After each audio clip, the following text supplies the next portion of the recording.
جو لوگ کمزور ذہن رکھتے ہیں ساری زندگی فیصلہ ہی نہیں ہوتا، کوئی ڈرتے رہتے ہیں، سہمے سہمے وقت گزارتے ہیں، اپنے آپ کو فکری یہ جو ایمان ہوتا ہے یہ بندے کو طاقتور کرتا ہے، بندہ مضبوط ہو جاتا ہے۔ مجھے بتائیے نا، جب ایمان پکا ہو کہ روزی دینے والا اللہ ہے تو پھر بندہ کسی مالدار آدمی کے پیچھے کبھی بھاگتا ہے، کبھی کسی بڑے آدمی سے ڈرتا ہے؟ جب اسے پتا ہو کہ عزت اور ذلت اللہ کے دستے قدرت میں، پھر وہ سیاستیں سازشیں یہ کام کرتا ہے۔ تو پہلے تو مضبوطی ایمان درکار ہے ہمارے بچوں کے اندر، ہمارے مزاجوں کے اندر۔ جب تک وہ مضبوطی ایمان، حضرت مولا علی شیر خدا کرم اللہ تعالی وجہ الکریم ایک دفعہ بڑے علیل ہو گئے، کمزوری آ جاتی ہے، بندہ بیمار ہو جاتا ہے۔ تو ہمارے ہاں بیمار لوگ بعض اوقات ایسا جملہ بولتے ہیں جو کفر کے زمرے میں چلا جاتا ہے۔ آپ پریشان ضرور ہیں، تکلیف میں ضرور ہیں، لیکن آپ بات وہی کریں گے جو شریعت اجازت دیتی ہے۔ حضرت علی شیر خدا شدید علیل تھے، ایک صحابی تیمارداری کرنے گئے تو حضرت مولا علی کا چہرہ دیکھ کے پریشان ہو گئے، کہنے لگے آپ تو بڑے سخت علیل ہیں، اللہ خیر کرے، اللہ تعالیٰ آپ کو صحت دے۔ تو حضرت علی کہنے لگے تو فکر نہ کر، مجھے اس بیماری سے کچھ بھی نہیں ہوگا۔ نے کہا کیوں؟ فرمانے لگے مجھے نبی پاک علیہ السلام نے فرمایا تھا علی اس وقت دنیا سے جاؤ گے جب داڑھی خون سے رنگین ہو جائے گی،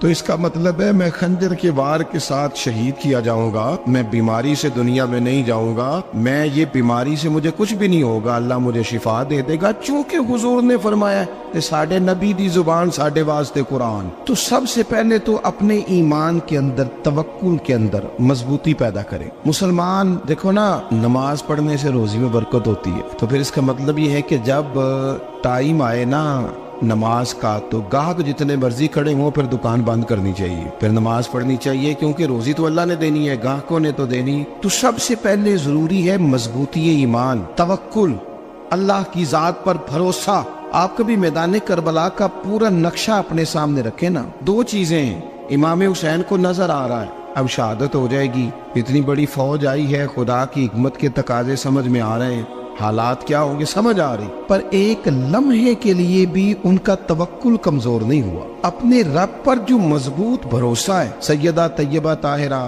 حضرت فاطمہ الزہرا رضی اللہ تعالیٰ عنہا اونٹ کے بالوں کی بنی ہوئی چادر اوڑھ کر چکی پیس رہی تھی۔ یہاں بیویاں بڑا روتی ہیں، غریبی بڑی ہے، بڑی غریب بھی ہے، حالانکہ اب کون بندہ پیبند والے کپڑے پہنتا ہے جی؟ اب تو بڑی مشکل سے وہ لوگ ملتے ہیں جو جوتا ٹوٹ جائے تو گانٹھ کے پہنے، ورنہ تو نئے جوتے آ جاتے ہیں۔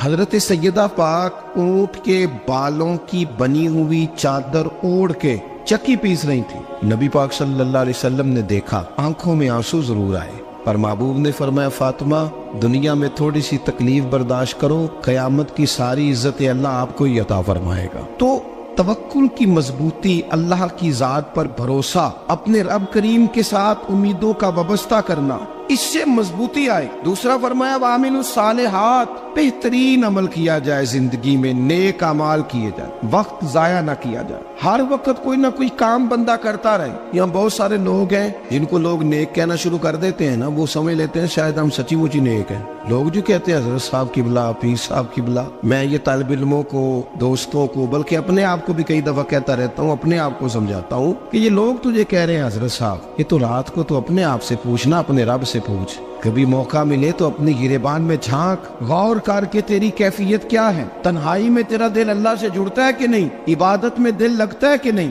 خدا کا خوف دل میں رہتا ہے کہ نہیں، غریب کی محبت، عزیزوں قربت والوں کا احساس طبیعت میں موجود رہتا ہے کہ نہیں۔ ویسے تو میرا مطلب ہے، لوگ کہہ دیتے حاجی صاحب آپ بڑے سخی ہیں، تو اس سے تو نہیں نا بندے نے سخی ہونا، سخی تو تب ہونا ہے جب اللہ کی بارگاہ میں مقبول ہوگا۔ اعمال صالحہ، نیک کام، اور وہ کرتا رہے بندہ، کوئی بھی کام اسے نیکی کا مل جائے نا۔ دیکھنا اپنا معیار ہر انسان نے بنایا ہوتا ہے کامیابی کا۔ کچھ لوگوں کا خیال یہ ہوتا ہے کہ بچے میرے پڑھ گئے، اپنی اپنی جگہ پہ سیٹ ہو گئے، میں اب بڑے سکون میں ہوں۔ کچھ کی رائے یہ ہوتی ہے کہ میں نے سب بچے بچیوں کا بیاہ کر دیا ہے، گھر میرا بن گیا ہے، اب میں بڑے آرام میں ہوں، قرار میں ہوں، سکون میں ہوں۔ تو اپنی اپنی رائے ہوتی ہے، لیکن حقیقت وہ ہے، اصل وہ ہے جسے اللہ کے قرآن نے بیان کیا۔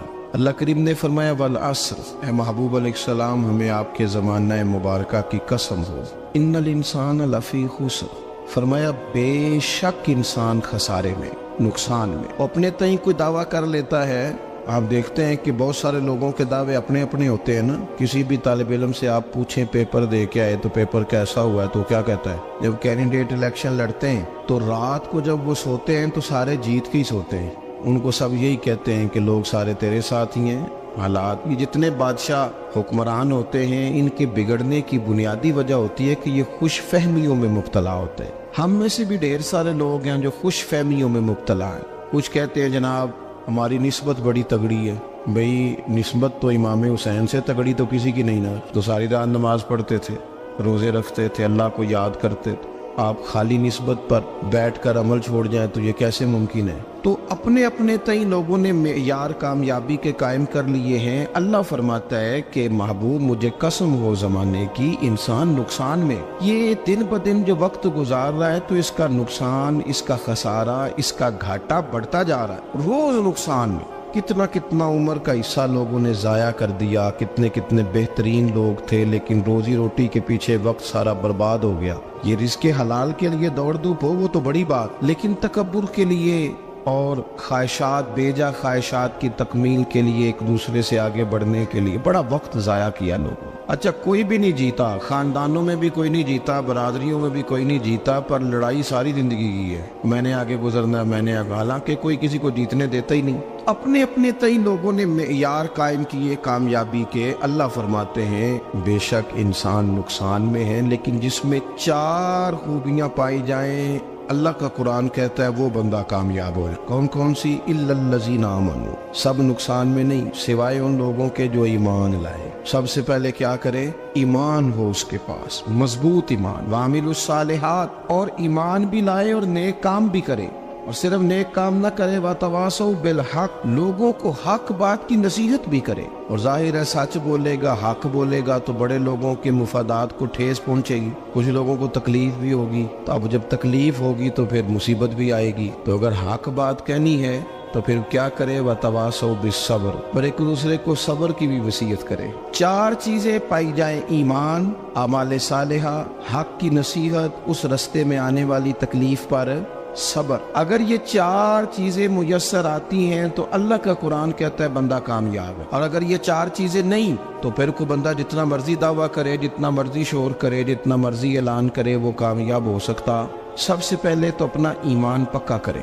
یہ جو کچی پکی باتیں کرتے ہیں نا لوگ, مسلمان جو ہوتا ہے نا, مسلمان وہ لاوارث نہیں ہوتا, وہ وارث والا ہوتا ہے. اس کا رب ہر وقت اپنی رحمت سے اس کی حفاظت کرتا ہے. مسلمان ہر وقت نبی پاک علیہ السلام کی نگاہ کرم میں رہتا ہے. اسے کمزور باتیں نہیں کرنی چاہیے کہ میرے کو پیچھے چڑھ گیا تو پتہ نہیں کیا ہو جائے گا, برادری مخالف ہو گئی تو پتہ نہیں کیا ہو جائے گا, سچ بول دوں گا تو لوگ پتہ نہیں مجھے مار دیں گے. ایسا ہو نہیں سکتا. چھری حضرت ابراہیم چلائے بھی نا تو حضرت اسماعیل کے حلق پہ چلنا اس نے تب بھی ہے جب اللہ حکم کرے گا. تو اللہ کی حکمت ہوگی, حکمت الہی ہوتی ہے تو کوئی کام ہوتا ہے, ورنہ ہوتا. تو اپنی طبیعت میں مضبوط ایمان, توکل, اللہ پہ بھروسہ, مضبوطی افکار کی, کچی باتیں نہیں. دیکھو نبی پاک صلی اللہ تعالی علیہ وسلم نے فرمایا نیکی کو کبھی حقیر نہیں سمجھنا, کبھی حقارت سے نہیں نیکی کرنی کہ یہ بڑی چھوٹی ہے تو میں اس کو کروں. آپ فرمایا کبھی حقیر نہ سمجھنا, نیکی کا کام جو بھی ملے کر دینا. فرمایا اگر بھائی سے مسکرا کے ملو گے بنا تو اس پر بھی اللہ تمہیں صدقے کا ثواب عطا کرے گا. ہم تو اس دین سے کے ماننے والے ہیں جو کہتے ہیں تو گلی سے روڑا اٹھا دے, کانٹا اٹھا دے, کسی کی تکلیف دور کر دے, کسی اس پر گنجائش کر دے, کسی کے لیے آسانی کر دے. جو بھی خیر کا کام میسر آئے پورے دن میں اسے چھوڑے نہیں.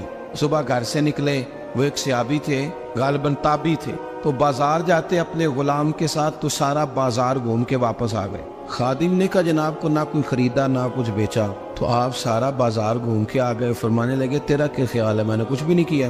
کہا جناب پھر کیا کیا ہے؟ فرمانے لگے تم نے دیکھا جو بندہ بھی گزرا میں نے اس کو کہا السلام علیکم, تو کتنی کو نیکیاں میں جمع کر کے آ گیا ہوں. کوئی خیر جو میسر آئے. ہم سمجھتے ہیں کہ شاید کوئی کروڑ کو روپیہ ہوگا تو پوری مسجد بناؤں گا تو پھر میں نے نیکی کر دی ہے. شاید جناب میں, حالانکہ یہ چھوٹے چھوٹے کام ہے نا, چھوٹے چھوٹے کام, ان کی تو زیادہ ضرورت ہوتی ہے, ان کی تو زیادہ حاجت ہوتی ہے. کوئی آپ رستے میں گزر رہے ہیں تو نیچے کوئی کھڈا بنا ہوا ہے, تو اس پر ہم کیا کرتے ہیں, گاڑی میں بیٹھ کے تبصرہ کرتے ہیں اے روڈ کھورے کدو بننا ہے بھئی, یہ کھڈا ہے نا تو آپ نیچے اترے نا, تو آپ دھاوڑا لیں نا, کئی پکڑے نا, یہ تو 5 منٹ کا کام ہے. یہاں آسانی کر دیں نا آپ، اس میں گنجائش کر دیں۔ حضور سید عالم علیہ السلام نے فرمایا، امام راضی نے حدیث لکھی ہے، قیامت کے دن ایک بندے کو اللہ معاف کرے گا تو مالک وہ بندہ عرض کرے گا، یا اللہ میں تو بڑا گنہگار ہوں، کس وجہ سے معافی ہوئی؟ فرمایا رات کے وقت تو گزر رہا تھا، تیرے پیر سے روڑا ٹکرایا تھا، تو نے اٹھایا ادھر ادھر دیکھ کے کہ کوئی اللہ کے کسی بندے کو تکلیف نہ ہو جائے۔ کہ مالک وہ تو میں نے زمانہ بیت گیا، کوئی اتنی بڑی بات بھی نہیں سمجھی۔ تو رب کریم نے فرمایا تو رات کے اندھیروں میں بھی میرے بندوں کا خیال رکھتا تھا، تو میں تیرا خیال نہ کروں؟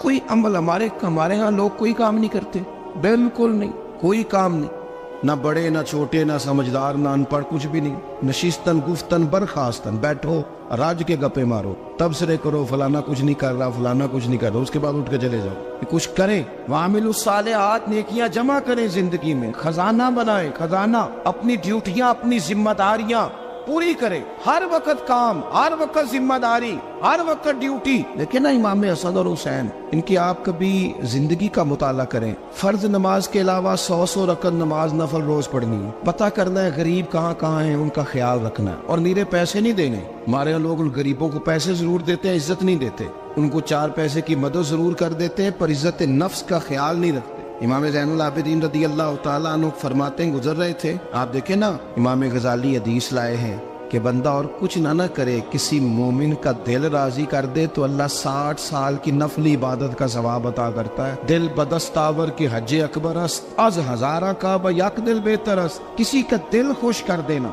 اس کو راحت دے دینا، اس کو قرار دے دینا، اس کے لیے کوئی ایسا سامان کر دینا کہ بندہ مطمئن ہو جائے، سکون ہو جائے۔ یہ ہمارے ہاں جو لوگ ہوتے ہیں نا، سرکاری ملازمین، ڈیوٹیوں والے، ان کی طبیعتوں میں تلخی ہوتی ہے۔ یہ اگر صرف پیار کرنے لگ جائے نا، سے وابستہ لوگ میرے احباب میں سے ہیں، تو میں ان سے کہتا ہوں کہ شفا تو اللہ نے دینی ہے، چلو تم دعائی تو آس کے دیا کرو نا، تم آنے والے کی بات تو توجہ سے سنو۔ وہ بیچارہ اپنی بات، ہمارے ایک بزرگ تھے تو تعویذ لکھا کرتے تھے، بڑے عالم تھے، مجھے کچھ تھوڑی سی نا میرے دل میں ان کے بارے میں خفگی رہتی تھی کہ آپ اتنے بڑے عالم ہیں، آپ کتاب لکھیں، آپ تعویذ لکھ رہے ہیں، اور پھر لوگوں نے کمائی کرنی ہوتی ہے، آپ تو مفت دیتے ہیں سارا کچھ، اتنی لمبی ڈیوٹی، سارا دن بیٹھے رہتے ہیں آپ اور لکھتے تعویذ ہیں۔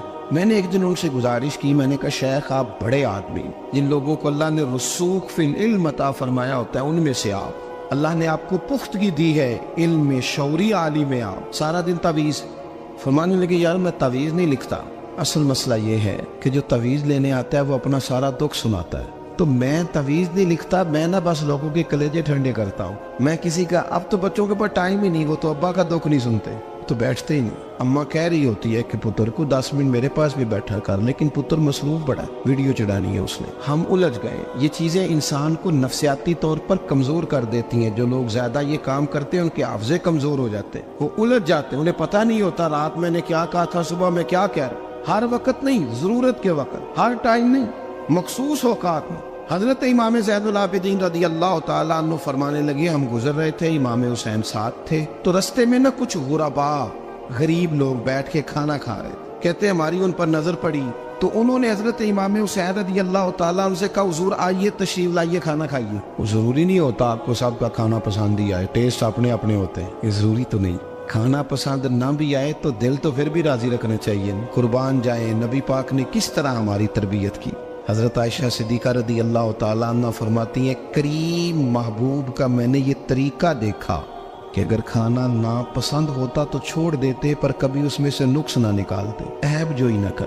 گرمی کے موسم میں کھڑی ہے بیچاری خاتون، اور کتنی مشقت سے اس نے کھانا بنایا، اور کتنی گرمی سہی ہے چولہے کے سامنے، لیکن صاحب کو کھانا رکھا ہے تو وہ کہتے ہیں یہ تو کی پکایا ہے، وہ کھانے والی چیز ہے بھئی، اس طرح کرنا، اب جو اگلی انڈیا وہ تو پکا، آنا تو کھڑا ہو۔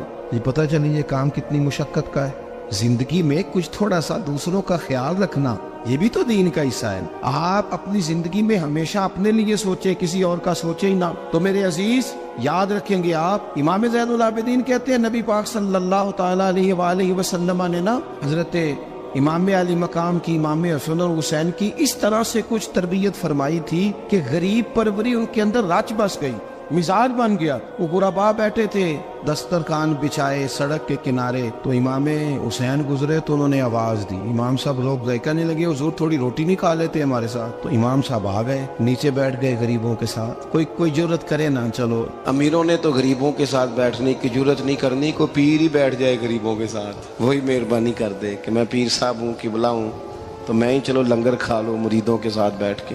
ہماری تو محفلوں میں بھی نا جی نعت خانوں کا, مولویوں کا, دوسروں کا کھانا اور ہوتا ہے, اور غریب آدمی کو شاپر میں چاول ڈال کے دیتے ہیں اور ساتھ اسے کہتے ہیں یہ لنگر شریف ہے. بھئی اگر یہ شریف ہے, تبرک ہے, تو اے پیر صاحب نو نہیں سی لنگدا, اڑتا ہے گلے میں لنگر ان کو. یہ لنگر شریف جو ہے یہ نعت خاں کو بھی تو گزرنا, تبرک ہے کہ نہیں؟ ہاں نہ تو کرو نا, تو جیڑی زیادہ تبرک والی شے ہے وہ پیراں نو بھی تو کھانی چاہیے نا, نعت خاں کو اس کے لیے علیحدہ سے مرغ مسلم اعلیٰ کھانے. میں اکثر دوستوں سے کہتا ہوں چلو میلاد شریف پہ ہی صحیح سب کے لیے اچھا کھانا پکاؤ. چلو جس غریبوں کے بچوں کو بیچاروں کو سارا سال وہ بوٹیوں کے لیے لڑتے ہیں, تم میلاد پہ ہی اچھی روٹی پکا دو, تو بچہ جب کھائے گا نا بہت ساریاں بوٹیاں اور چاول, اور اپنے ابا سے پوچھے گا کہ ابا جی آج کی گل ہے, تو ہو سکتا ہے غریب باپ رو ہی پڑے اور اسے کہے پتر تو آج راج راج کے کھاج ساڈے نبی پاک دا میلاد شریف. تو امام حسین رضی اللہ تعالیٰ عنہ نا آ کے غریبوں کے بیچ بیٹھ گئے زمین پہ. انہوں نے کہا کھائیے, تو وہ جس طرح وہ کھا رہے تھے نا